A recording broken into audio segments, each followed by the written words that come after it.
पानीपत में प्रवासी मजदूर के लिए जागरूकता अभियान का एक बड़ा जनसभा का आयोजन किया गया। आए दिन हम लोगों को खबरों में देखने को मिल रहे हैं कि बंगाली प्रवासी मजदूरों को पुलिस की तरफ से प्रताड़ित किया जा रहा है।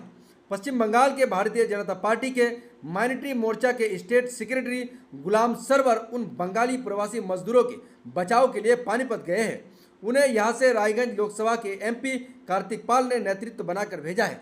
डॉक्टर गुलाम सरवर कई बंगालियों को वहां की पुलिस ने जो डिटेन किया था उन्हें भी रिहा करवाया है। आज यानी 2 अगस्त 2025 को प्रवासी मजदूर की जागरूकता अभियान में हरियाणा सरकार के मिनिस्टर महिपाल ढांडा मुख्य अतिथि के रूप में आए थे। एरिया के सीनियर लीडर भी इस जनसभा में शामिल हुए। पानीपत कारखाना एसोसिएशन का अध्यक्ष पल्लीवाल भी इस जनसभा अभियान में शामिल हुआ। साथ ही साथ 2 एडवोकेट भी इस अभियान में शामिल हुए। वहां के स्थानीय दिग्गज संदीप मलिक भी इस जनसभा में शामिल हुए थे। साथ ही साथ इलाके के और भी दिग्गज लोग वहां की इस जनसभा आयोजन में शामिल हुए। इस जनसभा में मजदूरों के लिए ये हल निकल के आया कि जो लोग भी हिंदुस्तानी हैं उन्हें डरने की कोई बात नहीं। आप लोग आराम से काम करिए, रोजगार कीजिए। अगर कोई बांग्लादेशी को आप लोग जानते हैं तो उनकी सूची हमें दीजिए। बांग्लादेशी को इस देश से बाहर निकालना है, इसलिए अभियान चलाया जा रहा है। बांग्लादेशी घुसपैठियों के कारण देश के लोगों को रोजगार नहीं मिल रहा है, साथ ही साथ देश का भी खतरा है। खासतौर पर ग्वालपोखर के बहुत सारा मजदूर पानीपत में परेशान था। उन मजदूरों के हित के लिए गुलाम सरवर बंगाल से पानीपत गए और उन मजदूरों को राहत मिला, हिम्मत मिला। जितने उत्तर दिनाजपुर बंगाली प्रवासी मजदूर पानीपत की फैक्ट्री में है, उन्हें वहाँ की मालिक उनकी जिम्मेदारी अब लेंगे। चलिए देखते हैं एक्सक्लूसिव रिपोर्ट क्या कहते हैं वहाँ के महिपाल ढांडा, जो वहाँ पे मुख्य अतिथि के रूप से आए थे हरियाणा सरकार के मिनिस्टर। साथ ही साथ गुलाम सरवर भी वहाँ पे बहुत ही बढ़िया भाषण दिया इन मजदूरों के लिए। आप लोगों को इन भाषण को सुनना बेहद जरूरी है। नमस्कार। हिंदुस्तान जिंदाबाद, जिंदाबाद जिंदाबाद, हिंदुस्तान जिंदाबाद, जिंदाबाद जिंदाबाद, भारत माता की जय। आज हम एक बात बोलेंगे कि हम यहाँ जो आए हैं, यहाँ मेरा कोई पहचान नहीं था पानीपत में। मैं यकीन मानिए आप लोग, क्या मैं पानीपत आके करता भी क्या। आज अगर यहाँ हो इस मंच में तो वो भारतीय जनता पार्टी बीजेपी का देन है और पार्टी का देन है कि मैं यहाँ आके हमारा हरियाणा गवर्नमेंट का महामहिम मंत्री महिपाल ढांडा साहब से मैं मुलाकात किया चंडीगढ़ में और पानीपत में। जो मुझे इज्जत और सम्मान मिला, मैं आपसे क्या बयान करूं। मुझे सम्मान मिला, आपको सम्मान मिला, मिला ना। एक आदमी सर्वर आपका बेटा है, तो मुझे मिला तो आपको भी मिला, तो याद रखना है।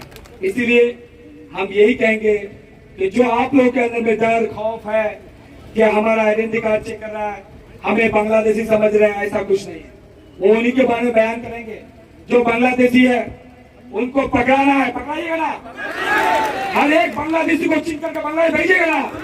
बांग्लादेश भेजना है, पुलिस को खबर देना है, सूचना देना है। वो हमारा देश है, हम लोगों का देश है, हम लोग इस देश का नागरिक है। बाहर का आदमी का क्या काम, कोई काम है क्या? नहीं है। तो उनको वहां भेजना है बांग्लादेश। और बांग्लादेशी बिना पेपर का इलीगल काम पानीपत में कर रहा है। ये पानीपत हम सबका है ना, तो हम सबका है। पानीपत को सुरक्षित रखना हम सबका जिम्मेदारी है ना। तो इसीलिए बांग्लादेशी अगर रहे, कल कोई उल्टा पुल्टा काम कर ले, कोई चले जाए, तो कौन मरेंगे? हम ही लोग मरेंगे। तो हम सबको बचना है ना। इसलिए बांग्लादेशी को एक एक आदमी को चिन्ह कीजिए। जो बिना आईडी का रहते हैं उनको पुलिस प्रशासन को, एसएचओ को, एसआई को आप लोग सूचित कीजिए और उनको चिन्हित करके बांग्लादेश भेजने का काम करेंगे हमारा हरियाणा पुलिस। और उधर टीएमसी का नेता मंत्री साहब गुलाम रब्बानी साहब बहुत अफवाह फैला रहे हैं। मैं उसी की जवाब में यहाँ आया हूँ। कह रहे हरियाणा पुलिस मुसलमानों को पकड़ के अंदर डाल रहा है। क्या डाल रहा है क्या यहाँ मुसलमानों को? नहीं डाल रहा है। क्या डाले? वही ने डाला मुसलमानों, झूठ बोला। और हाँ, मैं मंत्री से कहूंगा, ग्वालपोखर का टीएमसी का मंत्री अगर ये सुन रहे हैं तो मैं कहूंगा आप झूठ बोलना छोड़ दीजिए, आप गुमराह मत कीजिए, आप लोगों के हक की बात कीजिए। क्योंकि 26 में इलेक्शन है। आज ये बीजेपी पार्टी के नाम पे दहशत और दर्द गरीबों को दिखाना छोड़ दीजिए। बीजेपी में मुसलमान परिवार का लड़का, उनका बेटा, उनका भाई गुलाम सरवर है, समझ गए? तो इंशाल्लाह अब तो डर नहीं है। इसीलिए कह रहा हूं कि ये मंत्री बोले हैं और वहां का मुख्यमंत्री ममता बनर्जी झूठ बोलती है, हम मुसलमानों को बेवकूफ बनाते हैं। वो कैसे, आपको समझना होगा। क्या अल्हम्दुलिल्लाह पढ़ लिया, 2 पत्ता सर में रख लिया और हम लोग कह रहे हैं ये हमारा फूफी है, ये गलत है मत करिए मेरे भाई, अल्लाह की कसम ये हमारा फूफी नहीं है, ये हमारी बहन नहीं है, ये धोखा दे रहा है कौम को। मैं मुसलमान हूं, क्या मैं टीका लगाने से हिंदू बन जाऊंगा? नहीं। क्या एक हिंदू भाई को भी लगाने से मुसलमान बनेगा? नहीं। ये सब गेम में आपको फंसा के रखा है। आप गरीब को वो मत्था में 2 पट्टा रख लिया, मुसलमान बोल देते हम लोग नहीं बोलेंगे ना, धोखा दिया है ना। आज आपको यहाँ क्यों है? उन्हीं के वजह से तो है। आज बंगाल में हमारा फैक्ट्री नहीं, बंगाल में कोई उद्योग नहीं, आज हमारा परिवार यहाँ पर है। और आप लोग कोई 30 साल से 35 साल से हैं। मैंने पूछा, जवानी पैदा होते ही 15 साल का होते ही पानीपत, 15 साल का उम्र में पानीपत और 60 साल की उम्र में घर। क्या वहां के कब्रिस्तान में खाली हमें मिट्टी देने के लिए रखा है कि पानीपत में कमा के खा के परिवार पाल के जाके मरना है?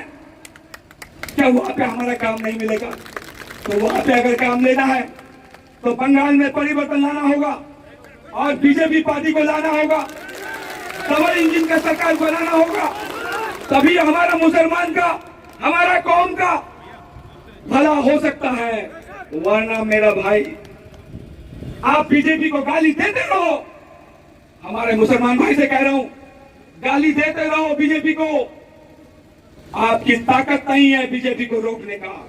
मोदी जी प्रधानमंत्री 3 बार बन गया, क्या फायदा मिला? गाली देके मिला क्या?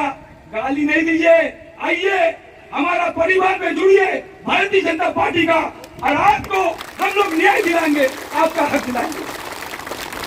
आप लोग जानते हैं कि आज हमारा मुसलमान भाई का सबसे ज्यादा शोषण हो रहा है ग्वाल पोखर में, जिस विधानसभा से है आप मालूम है ना। हमारी बच्चों की तलाक का इंसाफ में 8 लाख की धर्महर 2 लाख रुपए देता के खाता है, आपको मालूम है। आप गरीबों 2 कट्ठा जमीन बचा नहीं पा रहे हो ग्वाल पोखर में। क्या सही बोल रहा हूं ना? हाथ उठा के बोलिए। 2 कट्ठा जमीन बचा नहीं पा रहे हैं। आज आप यहाँ हो, आपका परिवार वहां है, क्या हो रहा है? ग्वाल पोखर को बदलना है और बदलाव होगा, वो होगा पानीपत की सरजमीन से इंशाल्लाह। आप लोग करेंगे, कीजिएगा, आप उठाइए। इसलिए मैं जानता था कि आप लोग बहुत प्यार करते हैं मुझे। मेरी बहन, मेरी माँ यहाँ आके बैठी हुई है, मैं जानता हूँ मुझे बहुत प्यार करते हैं, मुझे अपना बेटा समझते हैं, मुझे आप लोग अपना बेटा, अपना भाई समझते हैं। मैं यही चीज यहाँ लौटाने आया हूँ कि मेरा परिवार है, मुझे जाना है। और हरियाणा गवर्नमेंट के सरकार में हमारा मंत्री साहब के पास जाके मैंने चंडीगढ़ में मिला। किसके लिए मिलने गया था मैं चंडीगढ़? किसके लिए? आपके लिए।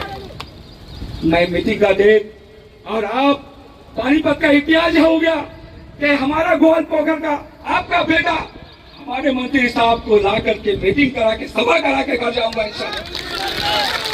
ये कम बात नहीं। इसीलिए मैं कहूंगा कि ये मंत्री टीएमसी का ग्वाल पोखर का मैं बताऊं आपका क्या क्या नुकसान किया है, बस शॉर्टकट में बता रहा हूं कि एक बात आप लोग जानते हैं कि वो क्या क्या नुकसान किया, आज मैं बता रहा हूं। आज यहाँ पे बताइए, मैंने कई भाइयों से पूछा, किसी ने कहा 40 साल हो गया। कितने साल? आप भाई हुआ है ना? 40 साल से यहाँ हैं। आपका घर, आपका शौचालय, जी आपका घर, आपका शौचालय सब लूट लिया वहां का मंत्री, आप यहाँ पे हैं। इसलिए इंशाल्लाह मैं एक ही बात कहूंगा, हमारा इसका मालूम मंत्री साहब जो आए हैं, हरियाणा का एजुकेशन मंत्री हमारा महिपाल हांडा साहब, जिंदाबाद जिंदाबाद जिंदाबाद। महिपाल हांडा साहब का दिल से शुक्रिया अदा करता हूँ कसम से। हम बहुत कम छोटे आदमी है, हमें इज्जत मिला है इंशाल्लाह। मैं थैंक यू। बहुत शुक्रिया गुलाम साहब।